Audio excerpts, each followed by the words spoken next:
Okay, next let's talk about the American Revolution.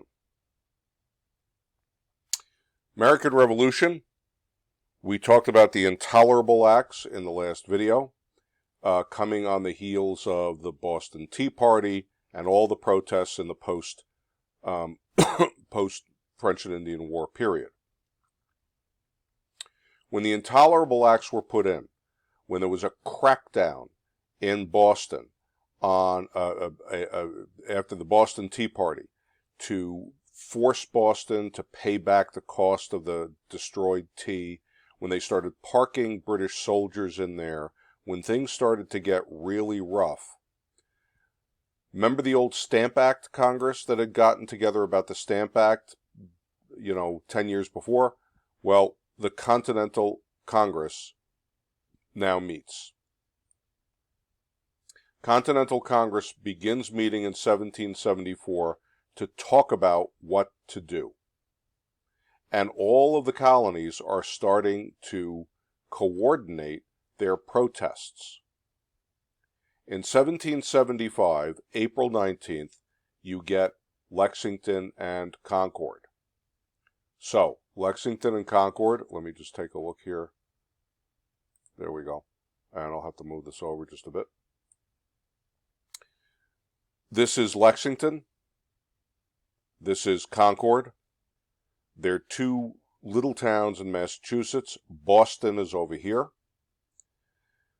The British government in Boston, British commander in Boston, starts to hear stories, we remember this, about American rebels like Samuel Adams and John Hancock, who they view as having been part of criminal protests. They hear about these guys out in Concord starting to put together weapons, filling basements of houses out there with ammunition, gunpowder, guns, all like that. So, they dispatch a group of soldiers to go out there, seize that stuff, and arrest Samuel Adams, John Hancock, and anybody else they can get their hands on who might be part of this. On the way out there, they run into Lexington. As they march down the road, they get to Lexington, and they find a bunch of American soldiers. Local militiamen. They're not uniformed, they're not well organized, they're not well drilled, but they are there waiting for the British soldiers. Nobody knows who, but somebody fired a gun. The shot heard round the world, as it's called, and we were off to the races. The British then, this is a reenactment of it. You see, you have an audience there. But that's the original church that was there that day, and they're on Lexington Green, which was the sort of field in the middle of town. They wind up marching down the road to Concord Bridge. This is the bridge in Concord. It's rebuilt. This is a bit of a reenactment here from some years ago. And when they get to Concord, the Americans are much better organized and waiting for them, ready for them. And there is a fight. The British finally realize they can't win this, and they turn around and they hightail back to Boston. And back they go to Boston. But as we know, they get walloped all along the way. From both sides, you have dozens, hundreds of farmers start hearing the call, and they come running out, and as the British are marching on the road, really running down the road to get back to Boston, they're getting sniped from both sides. So it was a really rough day for the British. Nope. So hang on. A few weeks later, in upstate New York, that's a different issue, there's a thing called the Battle of Fort Ticonderoga, where the Americans surprise the British and seize a British fort. That becomes important later. Bunker Hill, I'll just mention, June. We're now a few months later. Congress has started to meet again. It's a crisis, and they know it. And they're down in Philadelphia delegates from all the colonies trying to figure out what to do. What's the next move? Meanwhile, up in Boston, right outside of Boston, across the river, you have the Battle of Bunker Hill. The Americans lose, but the British have such a hard time winning and take so many casualties, it starts to wake the British up. They are not just dealing with a handful of protesting farmers. They have got a full-on revolution here, and they could lose. I'm going to jump through the American Revolution really, really quick, just to hit the absolute crucial points. From June of 1775, you get some battles into the fall, and then in January of 1776, Thomas Paine, a writer and thinker who was an immigrant to the colonies from England, writes a pamphlet called Common Sense. And Common Sense, there's a copy of it.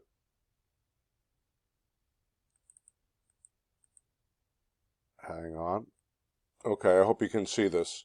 So it's a pretty thin little book, Common Sense, addressed to the inhabitants of America on the following subjects: of the origins, if you can read this, and design of government in general, of hereditary succession, of monarchy, and hereditary succession, thoughts on the present state of affairs, etc. What is this about?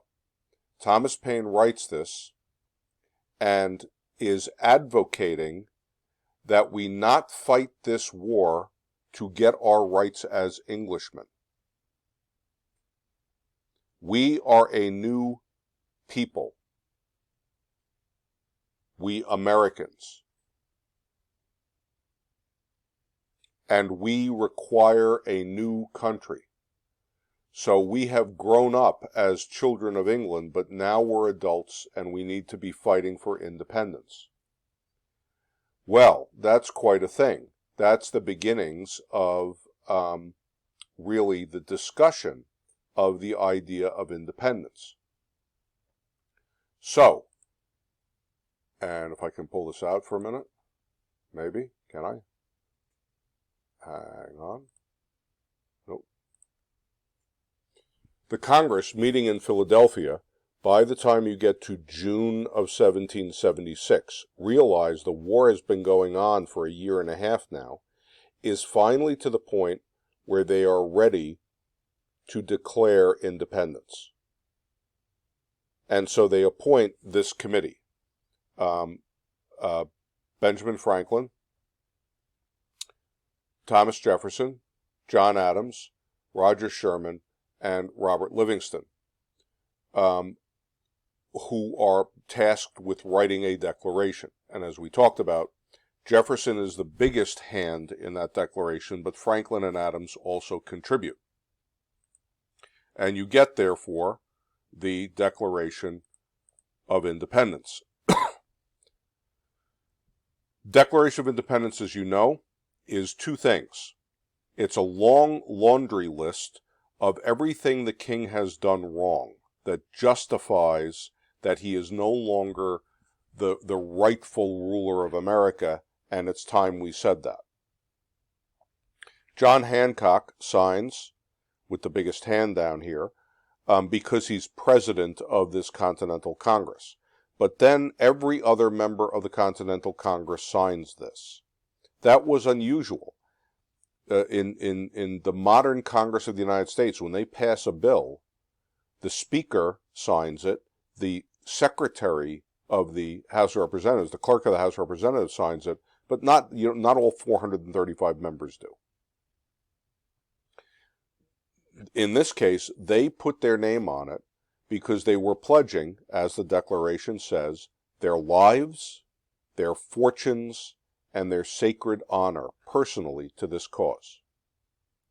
Now, the big things in this, or the big thing in this to note, and you're going to have trouble reading it, but I will read it at you. when in the course of human events it becomes necessary for one people to dissolve the political bands which have connected them with another, and to assume, among the powers of the earth, the separate and equal station to which the laws of nature and nature's God entitle them, a decent respect to the opinions of mankind requires that they should declare the causes which impel them to the separation. In other words, when it becomes necessary for us to declare our independence, we owe it to the world to make a case as to why that is right. And that's the point of the Declaration. Then we get the most important line, which I know you can't probably read, but we hold these truths to be self-evident, that all men are created equal, that they are endowed by their Creator with certain unalienable rights, that among these are life, liberty, and the pursuit of happiness, that to secure these rights governments are instituted among men, deriving their just powers from the consent of the governed. And when a government, and whenever any form of government becomes destructive of these ends, it is the right of the people to alter or to abolish it, and to institute new government, laying its foundations on such principles and organizing its powers in such form as to them shall seem most likely to effect this safety and happiness. The United States says we are a people held together by an idea. The idea that we all agree to is all men are created equal.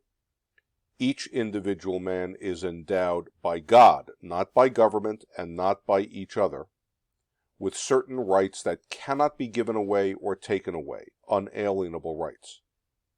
Those rights include life, liberty, and the right to pursue happiness.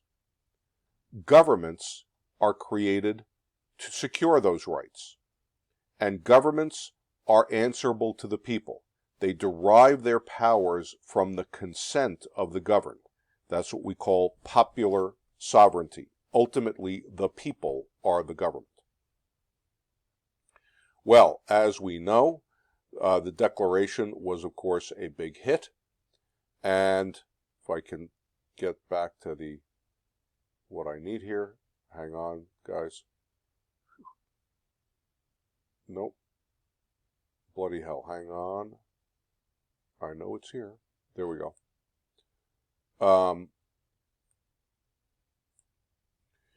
The Declaration of Independence is signed, not on the Regents' exam, but in September of 1776, they have the conference at the Conference House, where Admiral Howe gives them a chance to take it back, and Benjamin Franklin, John Adams, and at that time Edward Rutledge, another member of Congress, say no. You know, it's the one thing we won't give up. You then have a series of battles. Not necessary to know all of these for the moment. Important to know, the war goes on 1778, 1779, 1780, until 1781. Yorktown.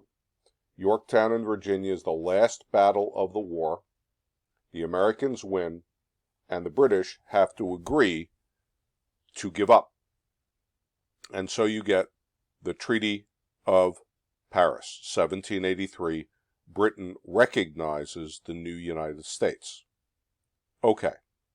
Now, the new United States was governed by the Articles of Confederation. Congress had the Articles of Confederation as their founding document. And it made each state equal. Each state had one vote in Congress, and you couldn't really do anything without everybody consenting to it.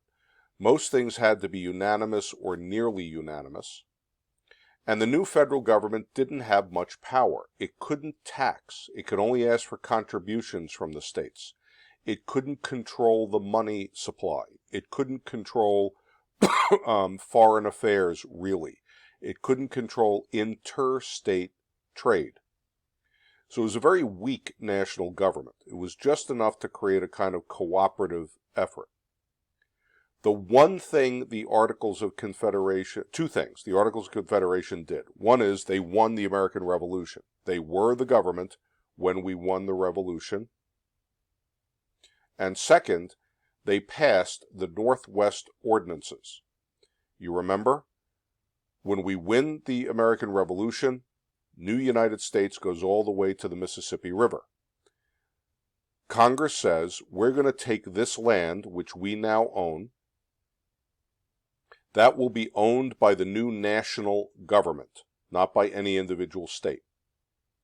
We will chop it into very organized pieces and sell off the pieces. That will encourage now, remember the proclamation line, that will encourage settlement out here, encourage farmers to start turning it into productive land. It will encourage education, because when you sell off one of these squares, 1 square mile in each township, the money has to go for a school. The rest of the money will go to the new national government. So the new national government won't have a reason to tax because they'll be making the money they need to run the government from selling off all this land. Oh, and by the way, important to note, this area would not have slavery. Northwest Ordinance says no slavery in these new territories. When you had enough people in a territory, said the Northwest Ordinance, you could apply for statehood. And so Ohio becomes a state in 1803, Indiana, Illinois, Michigan, Wisconsin. And you see 03, 16, 18, 37. What's happening? Settlers are moving in along the Ohio River Valley, and the Ohio River Valley goes out here through Indiana, and then starting to get into Illinois, and then later they start to move up into Michigan and Wisconsin. Well, this was the one good thing they did, but they run into a problem pretty quick. Shays' Rebellion. So, this is, I think, supposed to be Daniel Shays over here. I think that one is supposed to be Shays. And this is Job Shattuck. These guys were the leaders, really Shays is the key one, the leaders of a rebellion in Massachusetts. After the American Revolution, everybody goes home. Daniel Shays was a poor farmer who had served, fought in the American Revolution. Goes home to his farm and finds that the economy of the country is really hard up. He's having trouble making it on his farm, getting a good price for his grain and products, and just making a living. He's also being required to pay his taxes to Massachusetts. He's getting to elect members of the Massachusetts government, so he can't say it's taxation without representation, but it's taxation. So he leads a group of farmers. They start they actually start here in Northampton and take over the courthouse to prevent their farms being seized, foreclosed on, because of non-payment of taxes and non-payment of debts. So they take it without too much trouble in Northampton, and then they go to Petersham, to Sheffield, and to Springfield. After Boston's over here, Springfield was the biggest city in Massachusetts, is the second one. It was a big courthouse there. It was also the home of the Springfield Armory, which was a gun factory. This scared everybody. These rebels, grabbing guns. John Adams thought this was horrific. This was a terrible thing. It's one thing to protest against taxes. It's another thing to try to destroy the functioning of the government. That's a military coup. Now, what's the difference between the revolution and Shays' rebellion? Adams would say, in the revolution we had no voice. After the revolution, if you didn't like the taxes in Massachusetts, that's okay. You could run for office yourself. You could elect somebody else to change the system. You didn't have a right to start, taking over courts and potentially killing judges. On the other hand, Thomas Jefferson thought that it wasn't such a terrible idea. He didn't think the rebels were right. Jefferson, though, thought that they were not well educated and didn't understand how to properly manage their protest. They didn't understand the economics of it, and they didn't understand the government system, and therefore they were more misguided than evil. And Jefferson says, you know what? Sometimes a little rebellion is a pretty good idea. Well, most other people in the country didn't think it was a good idea. It seemed like anarchy, lawlessness. And so, the state of Massachusetts, the new state of Massachusetts, calls out its army, its militia, to go after Shay and his rebels.